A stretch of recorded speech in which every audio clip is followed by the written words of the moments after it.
ఇరుగు పొరుగు వాళ్ల మాటలు పట్టించుకుంటే జీవితాలు నాశనమవుతాయి, కుటుంబం రోడ్డున పడుతుంది అనడానికి ఈ ఘటన ఓ ఉదాహరణ. అలాంటి మాటలు తలకెక్కి అల్లారు ముద్దుగా పెంచుకున్న కూతురు ప్రాణాలు తీశారు ఓ కసాయి తండ్రి. గురుగ్రామ్లో రాష్ట్ర స్థాయి టెన్నిస్ క్రీడాకారిణి రాధికా యాదవ్ను తుపాకీతో కాల్చి చంపాడు తండ్రి దీపక్.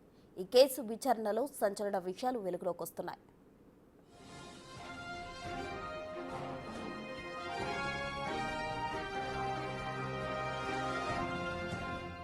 చెప్పినా వినకుండా ఇన్స్టాగ్రామ్ రీల్స్ చేస్తూ తన పరువు తీస్తుందని ఈ దారుణానికి ఒడిగట్టినట్టు ప్రాథమిక దర్యాప్తులో చెప్పాడు దీపక్. అయితే ఎఫ్ఐఆర్ నమోదు చేసి తమదైన శైలిలో విచారించగా అసలు విషయం బయటపడింది.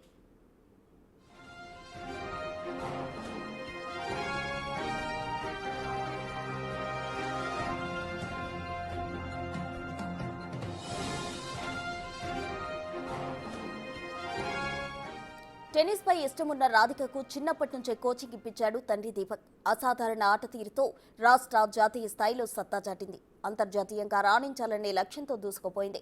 ఇంతలో రాష్ట్ర స్థాయి పోటీల్లో గాయపడి ఆటకు దూరమైంది. కొంతకాలానికి తనలాగా టెన్నిస్ క్రీడాకారిణి కావాలని ఆశపడే వాళ్ల కోసం అకాడమీ తెరిచింది. కుటుంబ సభ్యులు గురువు ప్రోత్సాహంతో అకాడమీ తెరిచింది. అనతి కాలంలోనే రాధిక పేరు ప్రఖ్యాతులు ప్రారంభించింది. దీపక్ కూడా తన ఎదుగుదలలో సాయం అందించాడు.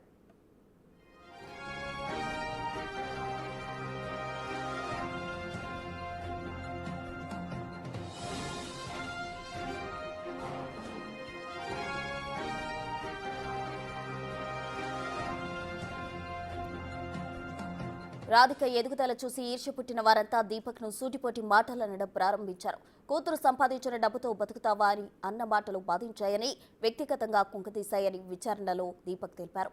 అకాడమీ మూసేయాలని చెప్పగా రాధిక నిరాకరించిందని, అందుకే ఆమెను హత్య చేశా అన్నాడు.